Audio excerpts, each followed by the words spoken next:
o troço vai ter que... Quer dizer isso, a gente vai montar o quê agora? Dentro do CAPES é um hospitalzinho de atenção? Não, pelo contrário. Este cara vai procurar a fonoaudióloga da sua cidade, marcar consulta.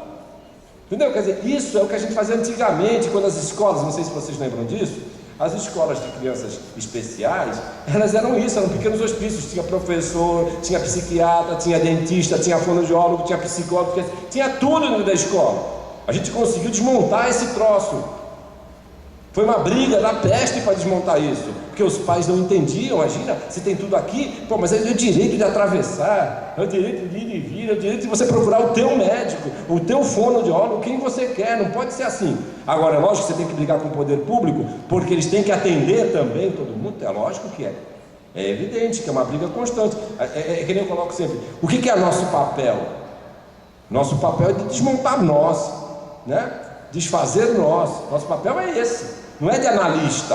Nós não estamos ali para interpretar a sua tapa. Não, a gente está ali para dizer, é um desfazedor de transferências. A gente está ali para isso, para poder criar esse caminho para esse cara circular. Então, quanto mais relação você tem, que hoje inclusive está na economia, a riqueza hoje é a sua relação. Essa mesma coisa que tem na economia, a gente também usa lá. Quanto mais relação você tem, mais fácil fica para você trabalhar. Se eu tenho um pepino de menina lá, ou de pessoas que não está com o seu ok do INSS, eu tenho uma assistente social dentro do INSS que pode vir conversar, né? Se eu tenho alguém que está precisando hoje de um médico, eu tenho 4, 5, 6, eu tenho um monte de psiquiatra que eu só ligar e falar, olha, está acontecendo isso, manda ela vir aqui. Pô, eu tenho todos os médicos, eu tenho todos os dentistas, eu tenho todas as profissões que são da cidade.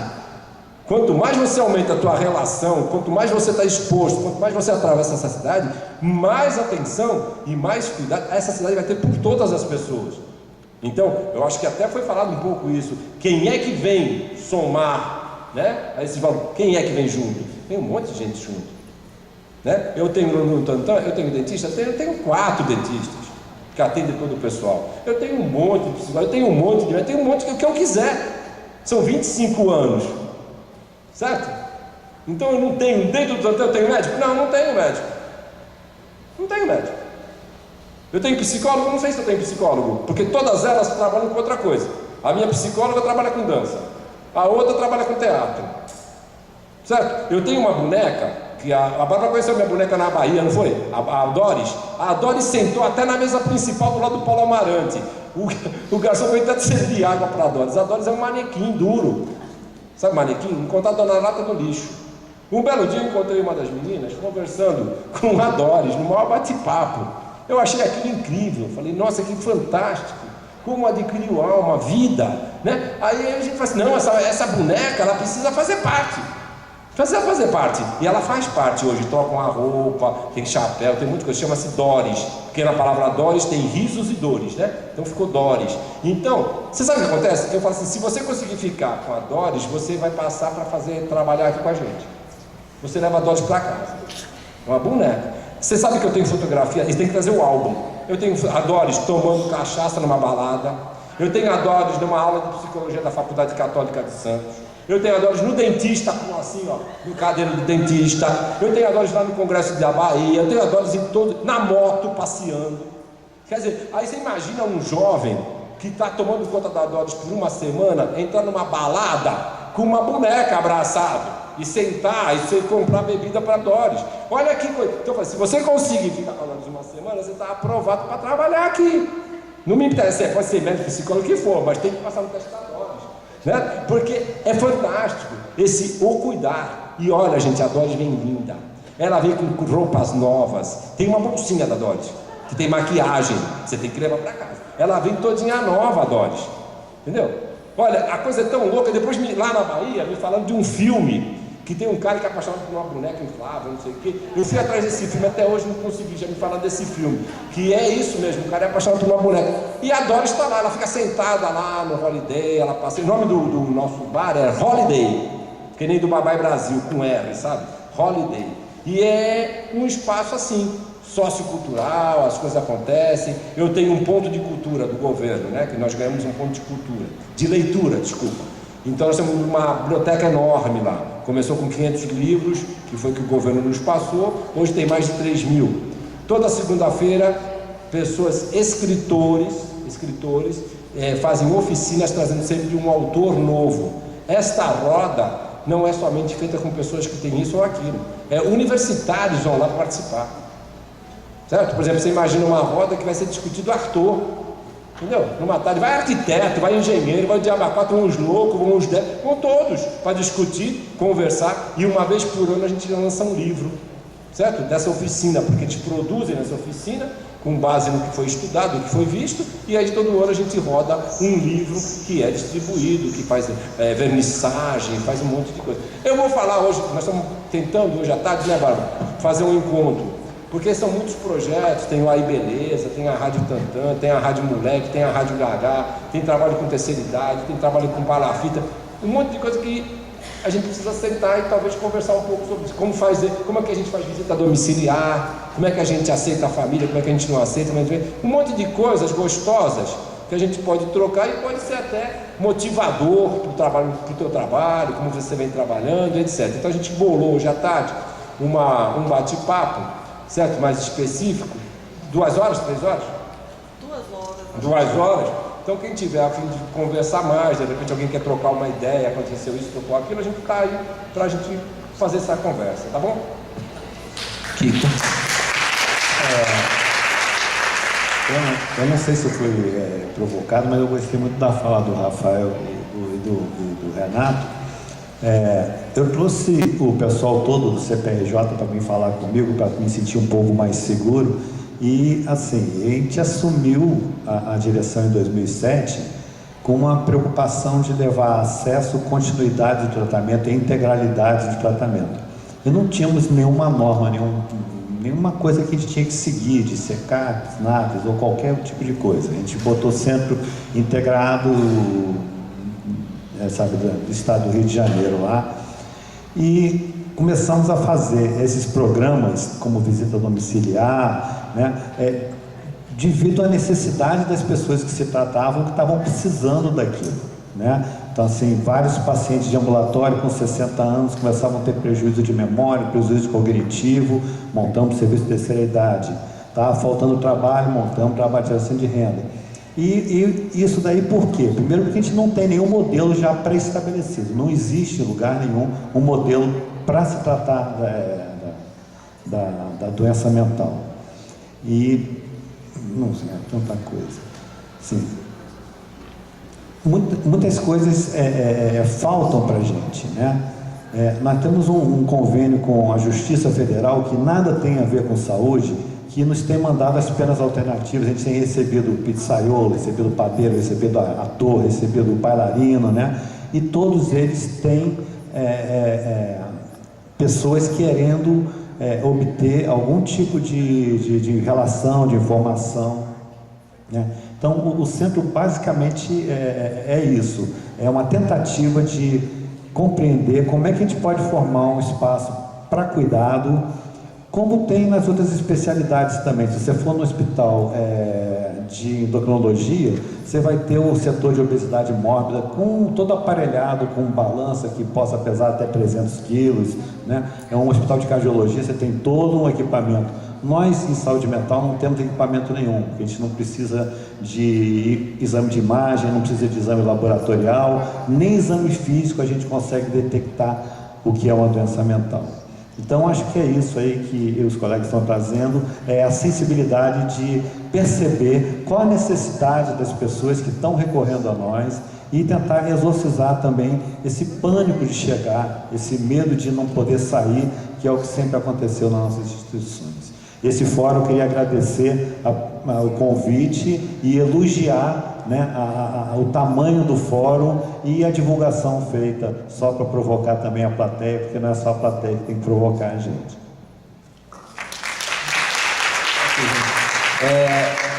São 12h22, 23, enfim, a gente já está no nosso momento final. Vocês tocam mais uma rodada mesmo, como a gente tinha combinado? Se for de 5 minutos no máximo. Tem que ser uma coisa rápida, então, tanto da parte da plateia quanto dos companheiros vão, né, fazer a recepção aqui. Então, Bárbara, começa. Eu pedi fala também.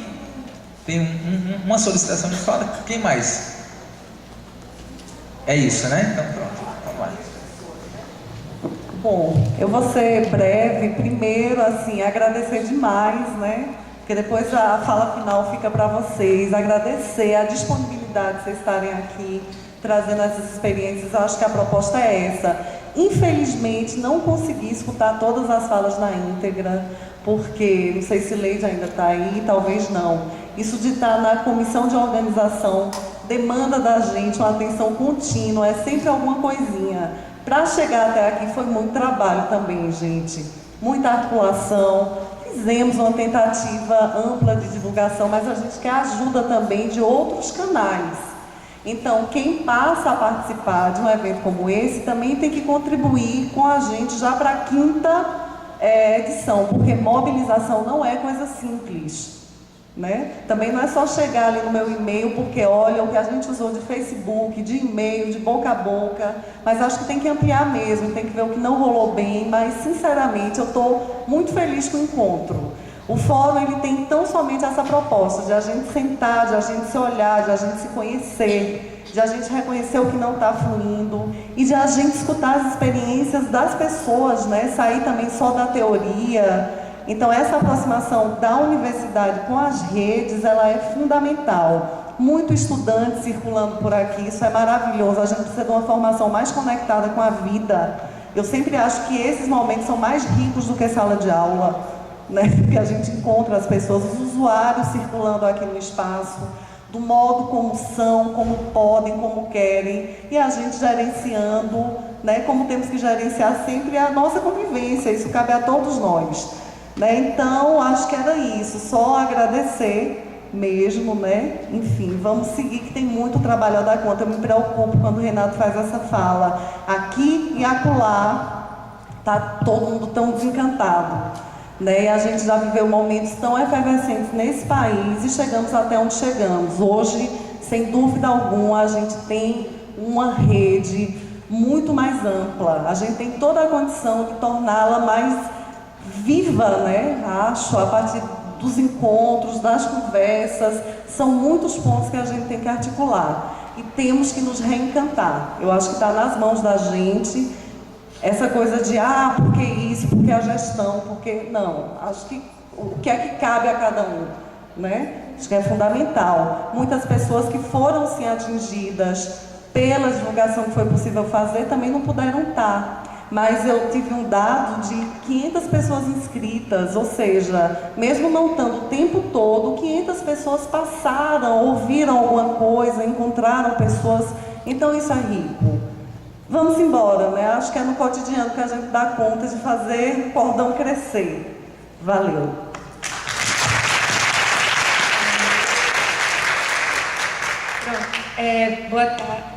Bom dia, meu nome é Ana. Eu sou estudante de medicina e fico meio agoniada falando no microfone. Então é o seguinte, rapidinho. É só para resumir uma angústia, assim, algo que vem me agoniando aqui, que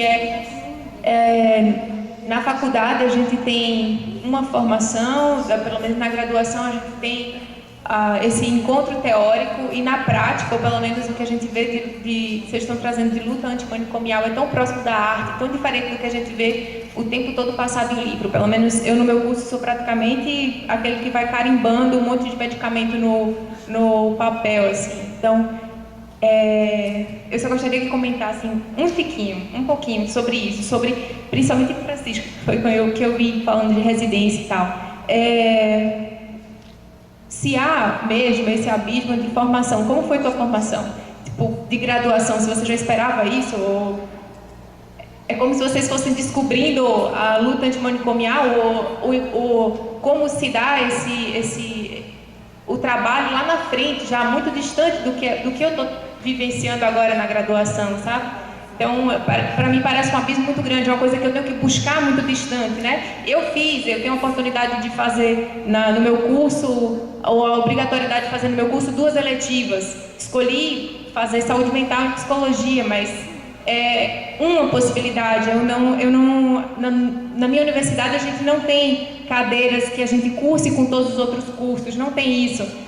desses encontros, assim. E eu convidei a faculdade inteira em termos dos médicos e vejo poucos aqui. E não sei se é um tema que não é tão interessante ou se ter que dar presença lá, eu tenho que faltar minhas aulas lá porque tem um outro evento que, sei lá, tenho que competir com a graduação para estar perto. É isso. Obrigado, Ana.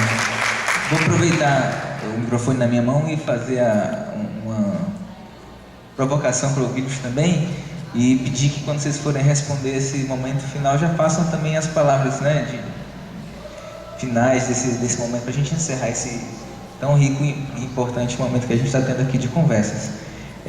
Um pouco na linha do que a Bárbara estava apresentando, da necessidade de reencantar, né? Reencantar a luta que nasce com a reforma sanitária, a reforma psiquiátrica e a luta antimanicomial, que tem esses encontros, os encontros históricos, né? E justamente quando o Estado Nacional consegue talvez a maior rede objetiva física, né, da sua história republicana, é precisamente quando a gente tem a maior carência de profissionais formados na linha política da reforma psiquiátrica e sanitária de modo geral, do engajamento, né? Mas a gente tem aqui um jovem gestor, né, que representa um discurso de um Estado que pretende fazer experimentações nesse campo e dois experimentados militantes e técnicos, né? Um médico e um artista que tem uma trajetória ligada a essa história nacional nossa que a gente está aqui pondo um pouco na berlinda. E eu fico me perguntando se não há um sentido no fato de que o que acontece em Santos não acontece em 86, acontece em 89.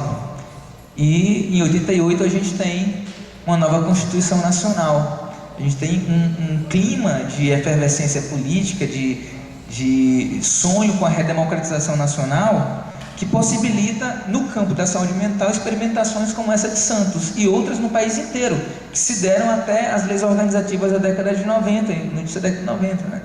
A gente, para fazer uma equação, para dizer o que eu estou querendo perguntar seria possível a gente fazer luta antimanicomial sem luta anti-imperial, anticapitalista, né? Se está na base de todos os movimentos que a gente conhece na história, precisamente a politização e a tomada do Estado por uma perspectiva mais progressista e revolucionária de sociedade, está na base de todas as grandes reformas que a gente tem das políticas estatais. Se a gente larga a mão do Estado, um pouco assim na tendência da denúncia que o Renato faz, a gente não está jogando na mão precisamente da iniciativa privada, de quem pensa de modo neoliberal. Esse Estado não seria justamente o caminho contrário que a gente deveria fazer, de como juventude, como militantes, assim, tomar o Estado e fazer do Estado aquele ente útil para a vida social que ele deve ser, ou seja, não seria o caminho de repolitizar profundamente a nossa luta antimanicomial dentro do contexto das lutas populares, sociais que o país tem,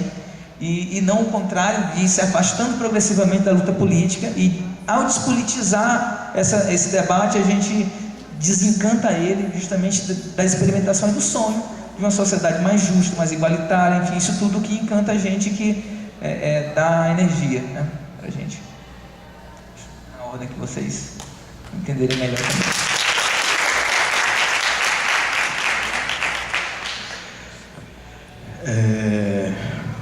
Bom, não sei se estou à altura de responder toda a pergunta, mas uma coisa que eu acho que pode ser interessante estar trazendo acredito que a política de direitos humanos talvez ela se aproxime muito de uma linguagem da política progressista.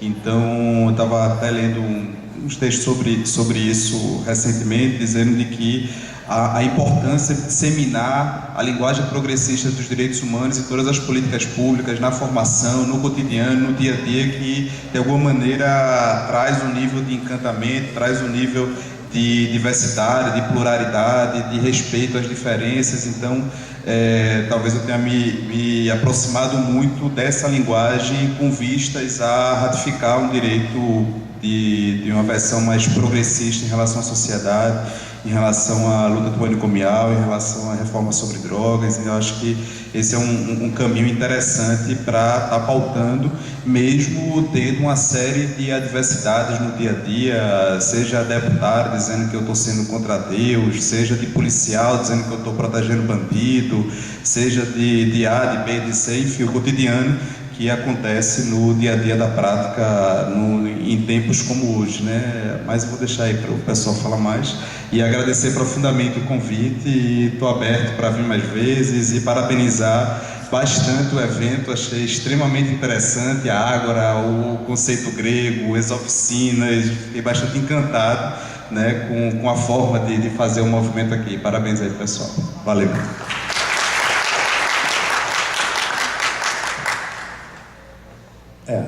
A formação médica, ela falta muita coisa na formação médica, né?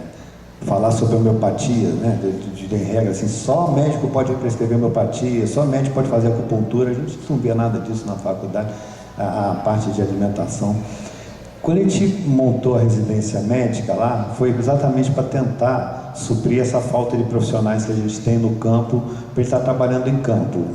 A facilidade do CPRJ ser tudo num lugar só, a gente tem uma enfermaria, e a vinda dos residentes, outro dia tínhamos um paciente que estava incomodando muito na enfermaria, os médicos já tinham dado alta para ele, e vieram todos queixar por que o cara não tinha saído de alta. Eu disse, não, porque ele está de alta médica, mas ele não está com as condições sociais suficientes para poder sair protegido, né? E assim, tem sido um aprendizado muito grande. Realmente a gente não tem modelo nenhum, nós estamos aprendendo todo dia. Esse é o espírito, e eu acho muito difícil hoje em dia você, numa formação, você ter num lugar uma amostra do que é essa rotina, esse cotidiano, né? Os serviços ainda estão muito, né, limitados, né? Se você tem alguma comorbidade clínica, se você tem alguma coisa que não siga as normas, se alguém falou aí, você vai encontrar dificuldade, né? E lá no CPRJ a gente tem esse negócio do acesso, continuidade e integralidade, que é o mote, né, que a gente busca. É lógico que a gente não vai alcançar nunca isso, mas isso daí é a nossa utopia, e a gente buscando essa utopia que a gente começou a fazer vários projetos que foram mostrados ali. Alguns não conseguiram ser mostrados por razões técnicas, mas é importante os serviços se falarem, estarem articulados com outros setores a não ser saúde. Eu tenho lá o Centro Comunitário de Segurança, que é na área ali da região portuária onde nós ficamos, um café da manhã que roda as instituições todo mês. Ali é falado de segurança, é falado de tudo, e a gente acaba exercitando o que sempre pedem para a gente fazer, que é uma boa relação com a comunidade, né? Então, eu não sei como fazer uma residência médica ser plena de observação, para a gente poder optar e poder atuar.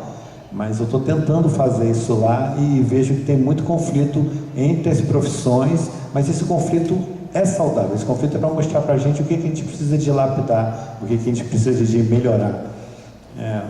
Não tem muito mais coisa para falar, a não ser agradecer, né, muito a toda a equipe que nos trouxe até aqui. Eu sei que é difícil, nós somos 8 pessoas do Harmonia, vieram os 8, né, aqui, estamos super contentes todos de poder mostrar o trabalho. Espero que tenha sido bom para vocês, como foi bom para a gente. Então, muito obrigado.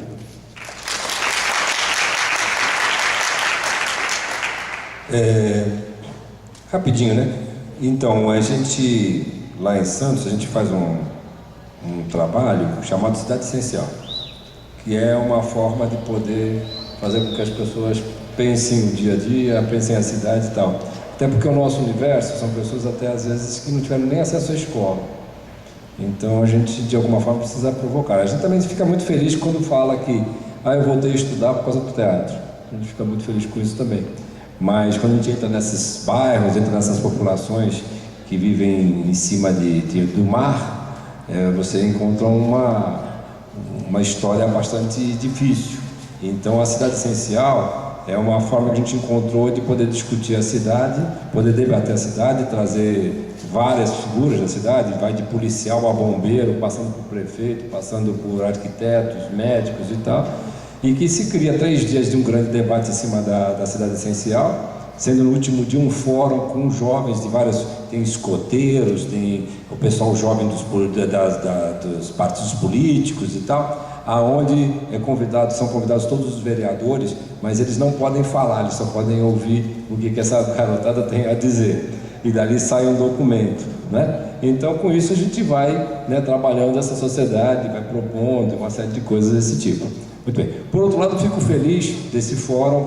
Acho que a gente precisa exatamente de espaços assim para a gente poder conversar, ou grandes ou pequenos encontros até, mas precisa provocar sempre esse encantamento, né? Essa aproximação, essa paixão que a gente vai perdendo de vez em quando. Eu fico muito feliz que eu estive em Floripa, no encontro, onde o tema foi humanização dos serviços, humanização da saúde mental, humanização dos nossos trabalhos, muito bacana. Em Botucatu, aonde eu tomei um susto quando eu vi a quantidade de alunos que tinham se formado palhaços, porque eles são apaixonados pelo Pat Adams e têm o sonho de um dia fazer um atendimento ou uma ação clínica diferenciada. Então eu tomei um susto de que eram vários grupos que inclusive depois se apresentaram como são clowns, né? Então alguma coisa está mudando, né? Alguma coisa está mexendo, porque as pessoas estão se mobilizando, estão querendo outras coisas, estão querendo atender de outra forma. Eu, na Faculdade de Medicina de Santos, eu cheguei à ousadia de dar aula de teatro, né? Só que sem apoio da direção. Então sempre que chegava a semana de provas, era cancelada a aula. E eu falava, vocês estão sendo pioneiros, coloque isso no jornal, onde já se viu aluno de medicina fazer aula de teatro, isso é fantástico e tal. Mas só que com o tempo, por causa da própria dinâmica, acaba não funcionando muito bem. Mas isso era fantástico, você ter nessas faculdades, fisioterapia, TO, você ter teatro, você ter coisa que amoleça, né? Você ter filosofia, você ter antropologia, você ter coisas que fazem pensar. Por exemplo, muitas vezes me perguntam, que literatura. A minha literatura hoje que eu trouxe é O Caminhar. Uma revolução. O Caminhar. Uma revolução. Você podia pensar que era um livro de educação física, não é isso? É um livro, para quê? Mas é exatamente isso, é o homem que anda. Mas é tão fantástico, porque o que acontece com você andando?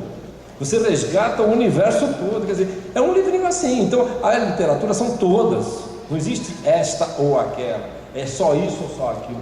Todas elas são válidas, todas elas são fantásticas, né? Então, eu agradeço também, pessoal aí do fórum, agradeço a Bárbara, nossas conversas pelos nossos faces e e-mails que foram fantásticos, e estamos aguardando. Eu já vi muitas vezes aqui a Pernambuco, não estou na Pernambuco, estou na Bahia agora, né? Na Bahia eu só conhecia Salvador, agora estou pensando para esse lado. Mas Pernambuco, tem gente que fala que tem até sotaque de pernambucano. Vamos lá, né? Então tá, obrigado, Bárbara, obrigado, pessoal. Agradecer ao Renato, ao Kiko e ao Rafael, em nome da organização do evento, e a vocês também pelo trabalho que a gente fez conjuntamente aqui. Parabéns.